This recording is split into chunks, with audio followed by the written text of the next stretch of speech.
বিসমিল্লাহির রহমানির রহিম। আমি আমার বক্তব্যে যাবার আগে এখানে যারা ডিস্ট্রিক্ট কমিশনে উপস্থিত আছেন আপনারা সকলেই গতকাল বিকেলে দু একটি জেলা বাদে খুব সম্ভবত গতকাল বিকেলে আপনারা খুব সুন্দর একটা অনুষ্ঠান অনুষ্ঠিত করে এসেছেন।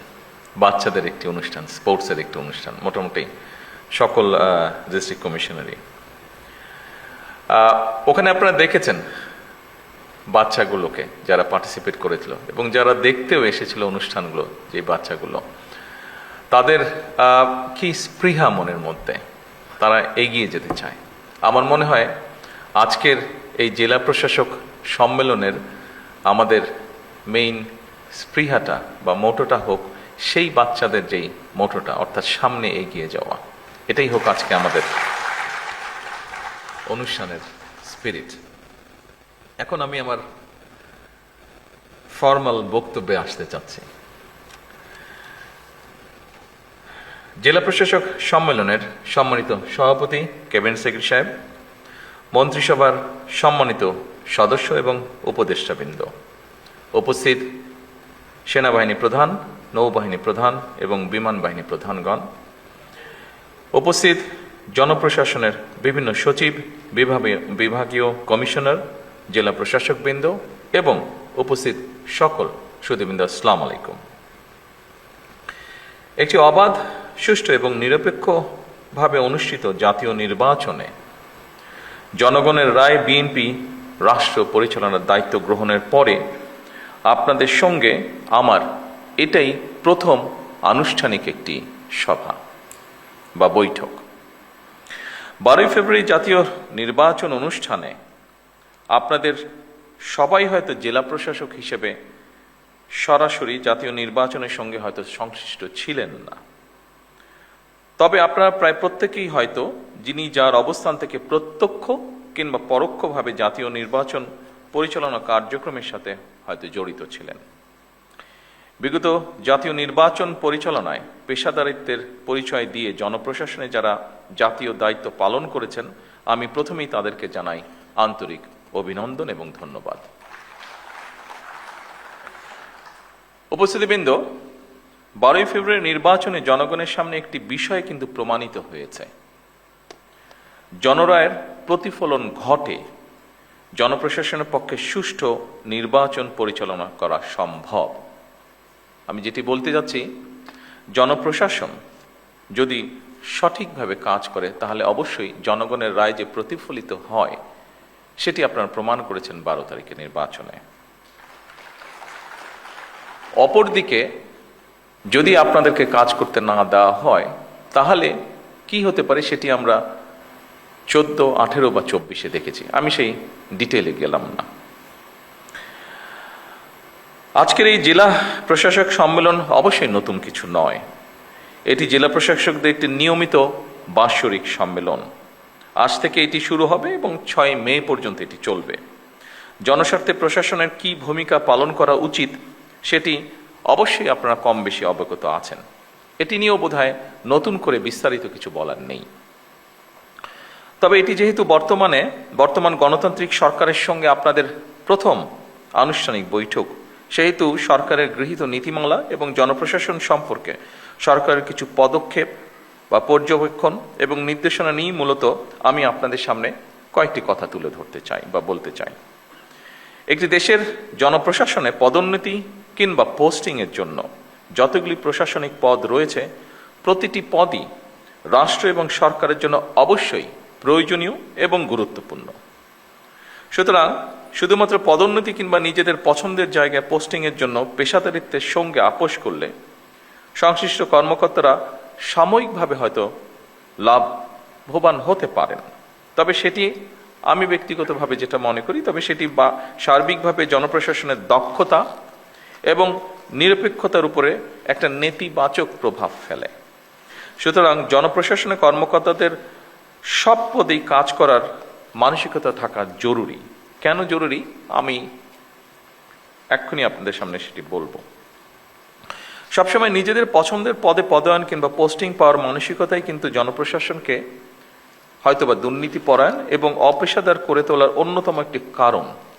এটি আমি মনে করি, এভাবে বিষয়টিকে আমি এভাবে দেখি। আমার ধারণা এই পর্যবেক্ষণের সাথে আপনারা অনেকেই, সবাই না হলে অনেকেই বোধহয় খুব একটা দ্বিমত পোষণ করবেন না, বিশেষ করে যারা প্রফেশনাল আপনারা।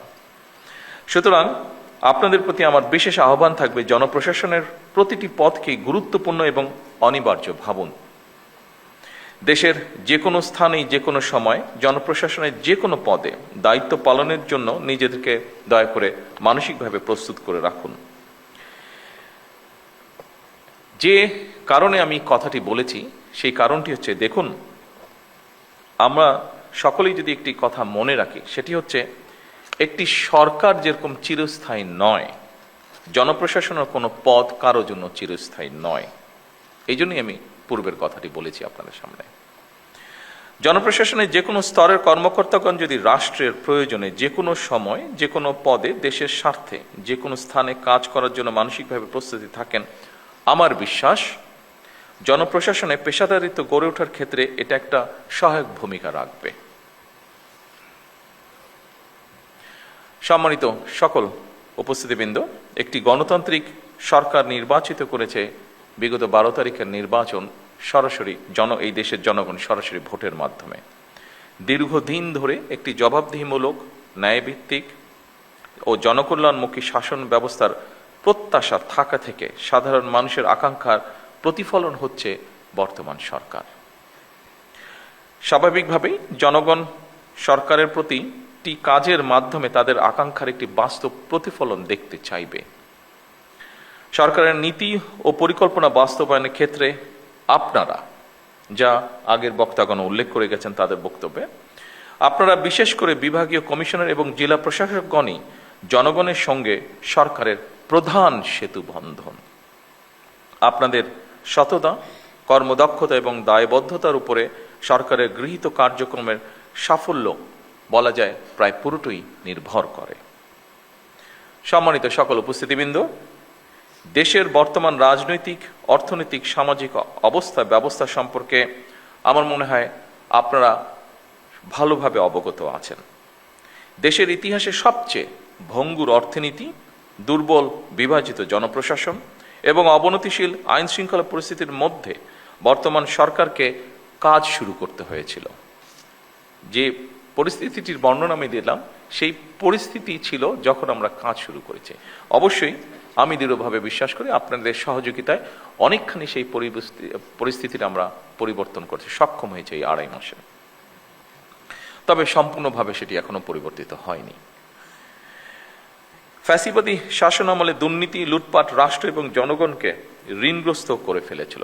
সেই শাসন আমল 30 লক্ষ কোটি টাকা ঋণের বোঝা নিয়েই বর্তমান সরকার যাত্রা শুরু করেছে।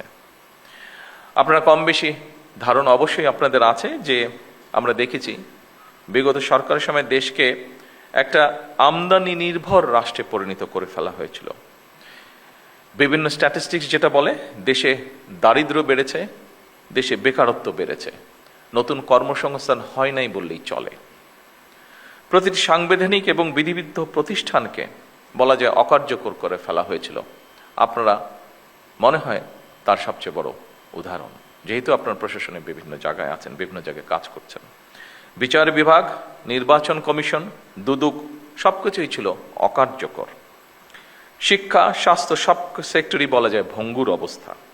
অপরদিকে বর্তমানে যুদ্ধ পরিস্থিতি ও নতুন সরকারের সামনে একটি চ্যালেঞ্জ হয়ে দাঁড়িয়েছে। যুদ্ধ পরিস্থিতি থেকে হয়তো এই মুহূর্তে পৃথিবীর কোনো দেশই রক্ষা পায়নি, সব দেশই কম বেশি এফেক্টেড হয়েছে, বাংলাদেশে এফেক্টেড হয়েছে। তবে জনগণের ভোগান্তি না বাড়িয়ে আমরা সকলে মিলে কিভাবে পরিস্থিতির মোকাবেলা করা যায় সেটি হচ্ছে আমাদের চেষ্টা বা অব্যাহত চেষ্টা সেটা, এবং আপনাদের সহযোগিতায় সেই চেষ্টা আমরা অব্যাহত রেখেছি। ঠিক এই পরিস্থিতি মোকাবেলা করেই কিন্তু বর্তমান সরকার দেশের আবহমান কালের ধর্মীয়, সামাজিক মূল্যবোধের আলোকে একটি ন্যায়ভিত্তিক কল্যাণ রাষ্ট্র প্রতিষ্ঠা করতে চাইছি আমরা, এবং এই লক্ষ্যকে বাস্তবায়নে সরকার দেশের প্রতিটি শ্রেণী পেশার মানুষের জীবন মান উন্নয়নের বিভিন্ন পদক্ষেপের বাস্তবায়ন কাজ শুরু করেছে।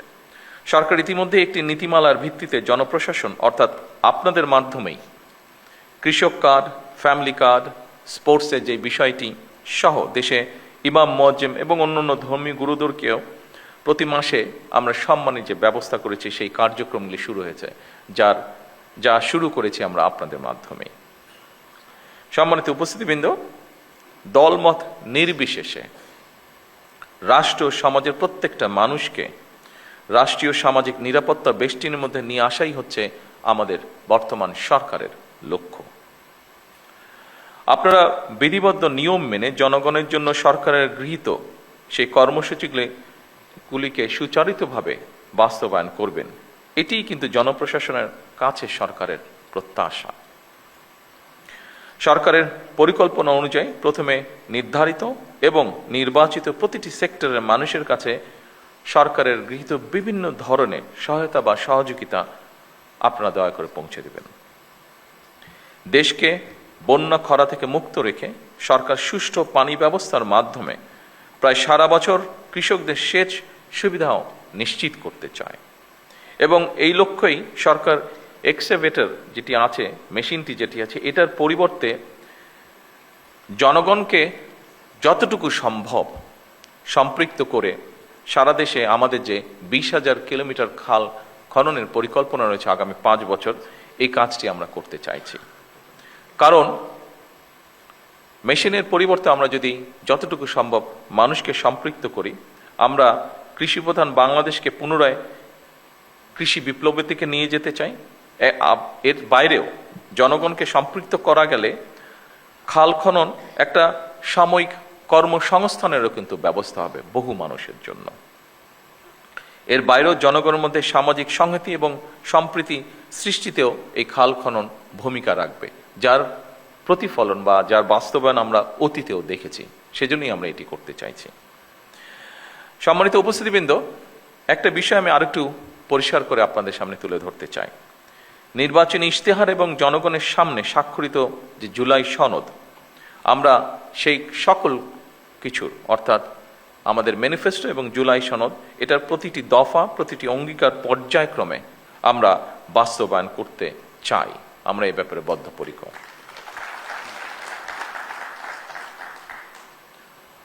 আমি আশা করব আপনারা আপনাদের মেধা ও যোগ্যতা দিয়ে জনগণের কাছে দেওয়া সরকারের প্রতিটি প্রতিশ্রুতি দক্ষতার সঙ্গে বাস্তবায়নে ইনশাল্লাহ ভূমিকা রাখতে সক্ষম হবেন। সম্মানিত বিভাগীয় কমিশনার এবং জনপ্রশাসনের কর্মকর্তাবৃন্দ, আপনারা রাষ্ট্র পরিচালনায় সর্বোচ্চ প্রশাসনিক স্তরে অবস্থান করছেন। একটি শক্তিশালী, জবাবদিহিমূলক, আইনসম্মত এবং জনবান্ধব রাষ্ট্র ব্যবস্থা গড়ে তোলার ক্ষেত্রে আপনারাই হচ্ছেন কিন্তু সরকারের অন্যতম প্রধান চালিকা শক্তি। সুশাসন বর্তমান সরকারের রাষ্ট্র পরিচালনার মূল ভিত্তি আমরা করতে চাইছি।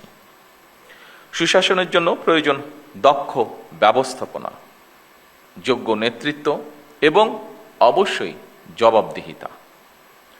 দুর্নীতির বিরুদ্ধে সরকারের অবস্থান পরিষ্কার, সেটি হচ্ছে আমরা কম্প্রোমাইজ করতে চাই না দুর্নীতির সাথে। নির্ধারিত সময়ের মধ্যে প্রকল্পের বাস্তবায়ন করা অত্যন্ত জরুরি। ব্যয়ের ক্ষেত্রে সর্বোচ্চ স্বচ্ছতা বজায় রাখা অন্যতম গুরুত্বপূর্ণ একটি বিষয় এবং একই সাথে কাজের গুণগত মান নিশ্চিত করা সংশ্লিষ্ট প্রশাসনিক কর্মকর্তাদের একটি গুরুত্বপূর্ণ দায়িত্ব।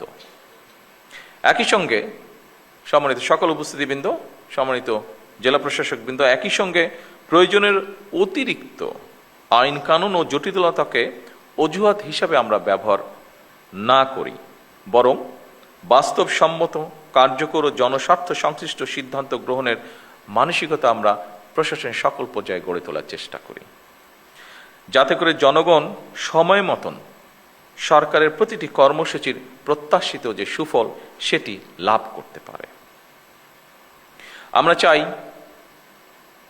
সততা, মেধা এবং দক্ষতাই হবে জনপ্রশাসনের নিয়োগ, বদলি কিংবা প্রমোশনের মূল নীতি।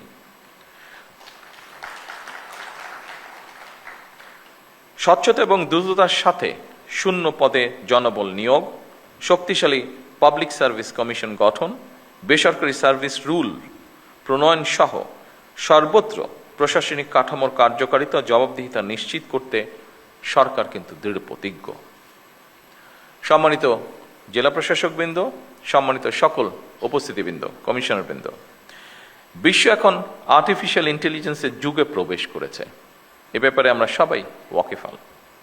সুতরাং বৈশ্বিক প্রতিযোগিতায় যদি টিকে থাকতে হয়, তাহলে অবশ্যই জনপ্রশাসনের কর্মকর্তাদেরকেও কিন্তু সময়ের সঙ্গে মোকাবেলায় নিজেদেরকে প্রস্তুত রাখতে হবে। আমি শিওর আপনারা এই ব্যাপারে সচেতন আছেন এবং সে ব্যাপারে নিজেদেরকে প্রস্তুত করে তুলছেন। চতুর্থ বিপ্লবের এই যুগে কৃত্রিম বুদ্ধিমত্তা, অটোমেশন এবং ডিজিটাল প্রযুক্তির মাধ্যমে জনপ্রশাসনের কার্যক্রমকে আরও কিভাবে সময় উপযোগী, দক্ষ, স্বচ্ছ এবং জবাবদিহি করা যায়, এটি বোধহয় আমাদের এখন চিন্তা করা উচিত হবে।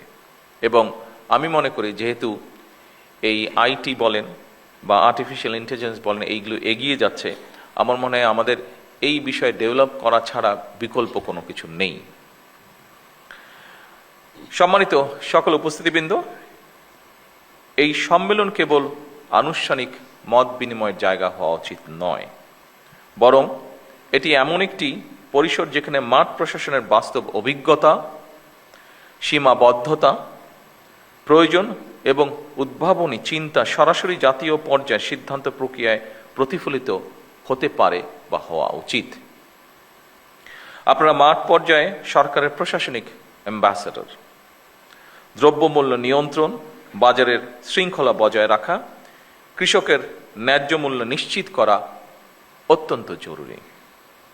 ইচ্ছে মতন যাতে কেউ নিত্য প্রয়োজনীয় পণ্যের মূল্য বাড়াতে না পারে, কিংবা যে টেন্ডেন্সিটা আমরা দেখি বিভিন্ন সময় মজুতদারি বা কারসাজির মাধ্যমে বাজারে অস্থিতিশীলতা সৃষ্টি করতে না পারে, কোনো ধরনের সিন্ডিকেট বা কৃত্রিম সংকট সৃষ্টির অপচেষ্টা কেউ করতে না পারে, এই জন্য নিয়মিত বাজার তদারকি জোরদার করা প্রয়োজন।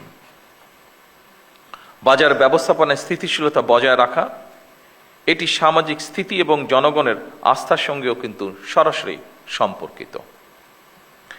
সম্মানিত সকল অতিথিবৃন্দ, কৃষক যেন তার উৎপাদিত ফসলের ন্যায্য মূল্য পায়, পাশাপাশি কৃষকের জন্য সার, বীজ, সেচ, সংরক্ষণ সুবিধা এবং বাজারজাতকরণের উপযোগী পরিবেশ নিশ্চিত করাও আমাদের জন্য জরুরি।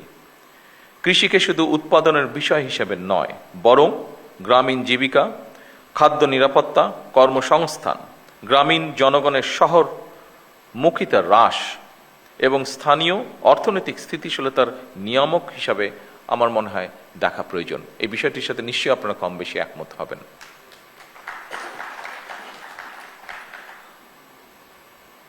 সম্মানিত উপস্থিতিবৃন্দ, মোবাইল কোর্ট পরিচালনা কার্যকর, নিয়মিত এবং দৃশ্যমান করা প্রয়োজন।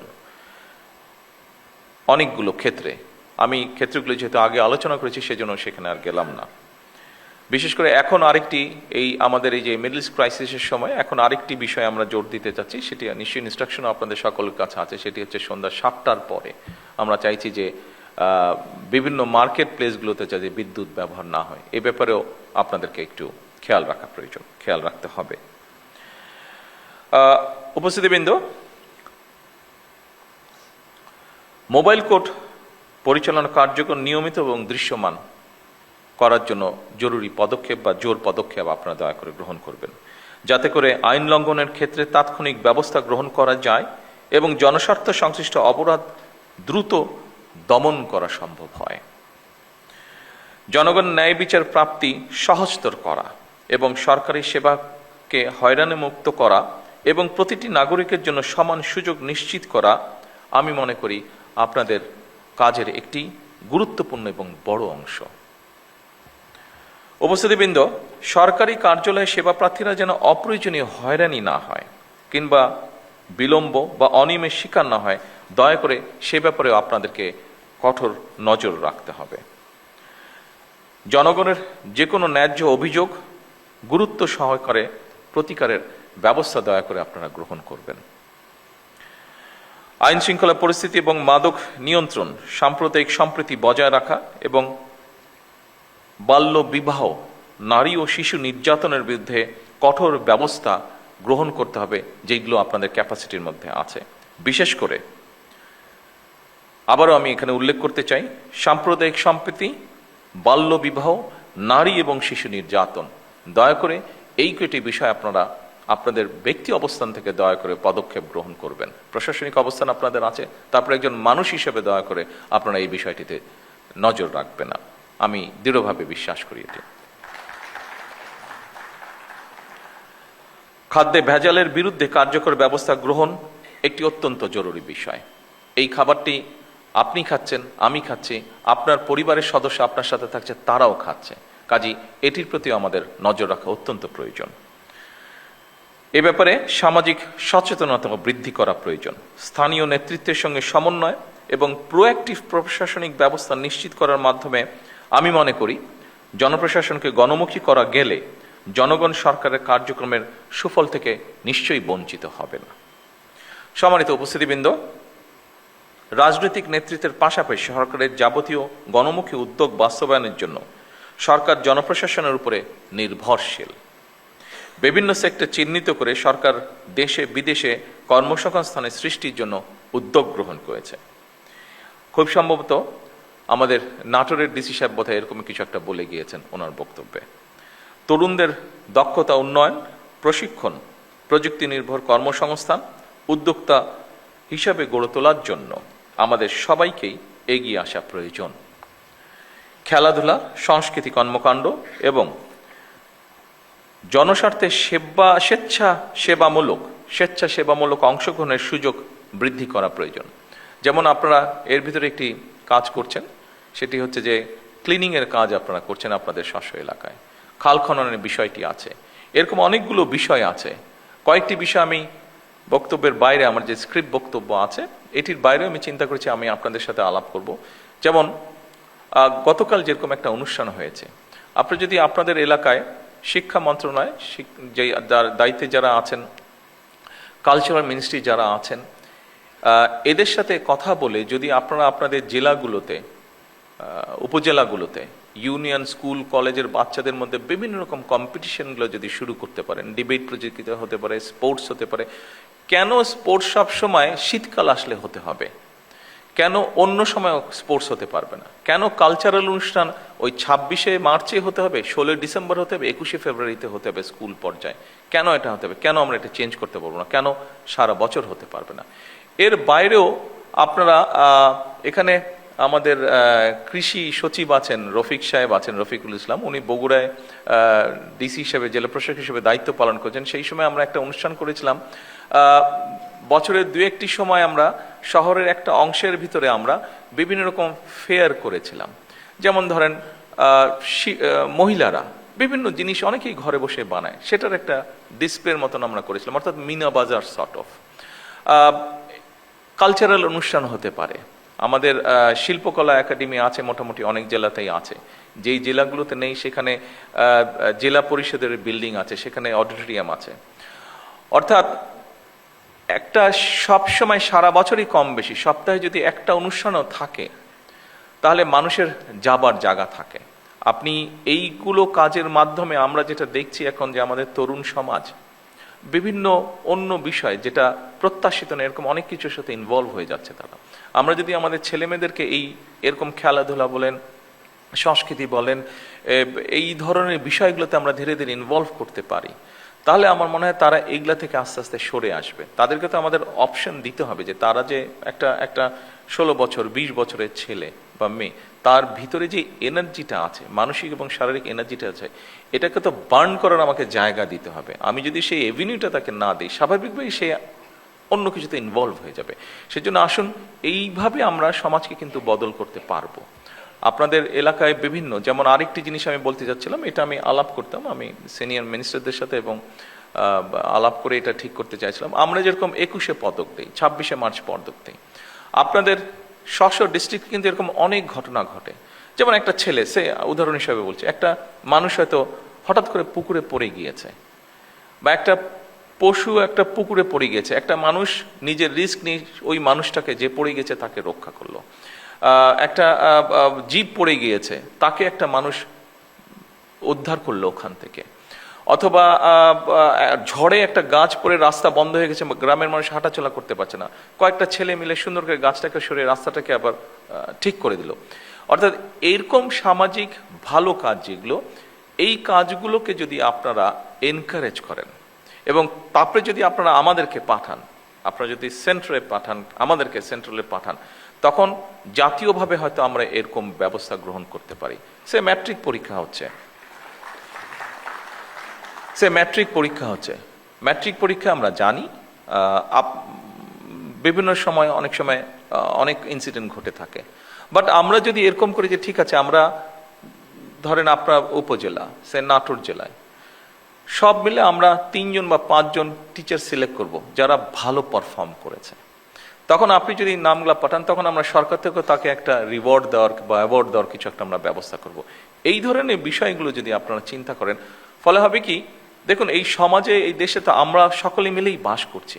আমরা নিজেরই যখন পারিবারিক লেভেলে আলোচনা করতে বসি, আমরা যখন বন্ধুবান্ধব সামাজিক লেভেলে আলোচনা করতে বসি, আমরা অনেক বিষয় নিয়ে আলোচনা করি আমরা, যেগুলো আমাদেরকে কিছু ডিপ্রেস করে ফেলে, আমরা কিছু ফ্রাস্ট্রেশন এক্সপ্রেস করি আমাদের।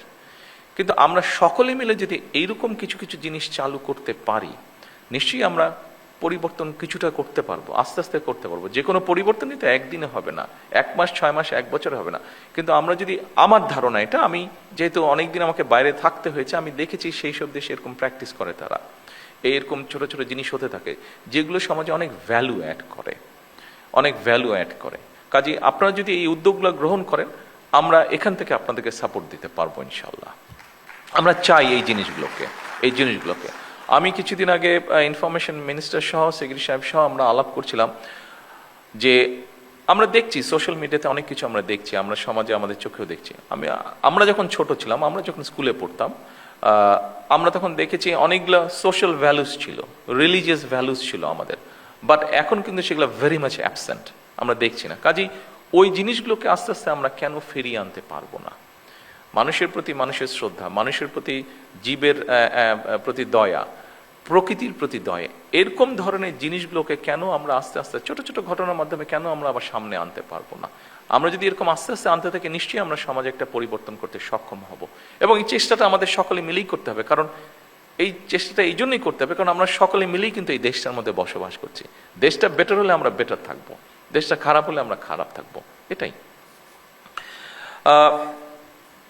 সম্মানিত সকল উপস্থিতিবৃন্দ, আমরা একটি প্রযুক্তি নির্ভর, জ্ঞানভিত্তিক এবং নৈতিক রাষ্ট্র গড়তে চাই, যা আপনাদের সামনে এতক্ষণ আমি আমার নিজের কথাটি বলার চেষ্টা করেছিলাম। আমার মনে হয় আমরা যদি সেটি করতে সক্ষম হই, তাহলে এই যেই লাইনটি আমি পড়লাম, নিশ্চয়ই একসময় গিয়ে আমরা সেটি করতে সক্ষম হব। যেখানে ধর্ম, বর্ণ, মত বা রাজনৈতিক পরিচয়ের ভিত্তিতে বৈষম্য থাকবে না। এখানে একটি শব্দ লেখা আছে উপস্থিতিবৃন্দ, আমি জানি কেউ আমার সাথে এগ্রি করবেন, কেউ আমার সাথে এগ্রি করবেন না, আমি যেটা বিলিভ করি আমি সেটাই বলছি। এখানে শব্দটা লেখা আছে, যেখানে ধর্ম, বর্ণ, মত বা রাজনৈতিক পরিচয়ের ভিত্তিতে কোনো বৈষম্য থাকবে না। আমি কোনো শব্দটা বলতে চাইছি না, আমি বলতে চাইছি বৈষম্য থাকবে না। কেন কোনো শব্দটা বলতে চাইছি না? ইটস ইমপ্র্যাকটিক্যাল আমার কাছে মনে হয়। পৃথিবী থাকলে কিছু সুবিধা অসুবিধার সমস্যা থাকবে, সেই জন্য আমি কোনোটা বলতে চাচ্ছি না। হ্যাঁ, বৈষম্যটা আমরা কমিয়ে আনতে চেষ্টা করব, হয়তো কিছু বৈষম্য রয়েই যাবে, যেটা আমি দেখিনি বাট শুনেছি, যেটা যখন আমরা সোনার কোনো জিনিস তৈরি করা হয়, সেখানে কিছু তো খাদ দিতেই হয়, খাদ থাকে, একদম পিওর সোনা দিয়ে কিছু তৈরি হয় না। কাজে সমাজ যখন থাকবে, মানুষ যখন থাকবে, হয়তো বা 1% হলেও বৈষম্য থেকে যাবে। সেই জন্য আমি কোনো শব্দটা আপনাদের সামনে পড়িনি। কেন পড়িনি? যেহেতু এখানে আছে, আমার কাছে মনে হয়েছে বোধহয় সকলের সাথে আমার ওপিনিয়নটা শেয়ার করা উচিত, সেজন্যই আমি আপনাদের সামনে তুলে দিলাম। কোনো শব্দটা কেন আমি উচ্চারণ করিনি। সকল উপস্থিতিবৃন্দ, আসুন, জাতীয় ঐক্যই হচ্ছে আমাদের সবচেয়ে বড় শক্তি। আমাদের মধ্যে মতভেদ থাকতে পারেই, মতভেদ থাকাটাই আমাদের মধ্যে স্বাভাবিক, কিন্তু দেশের স্বার্থে, আমি ব্যক্তিগতভাবে একজন রাজনৈতিক কর্মী হিসাবে দেশের স্বার্থে আমি বিশ্বাস করি সবার আগে বাংলাদেশ।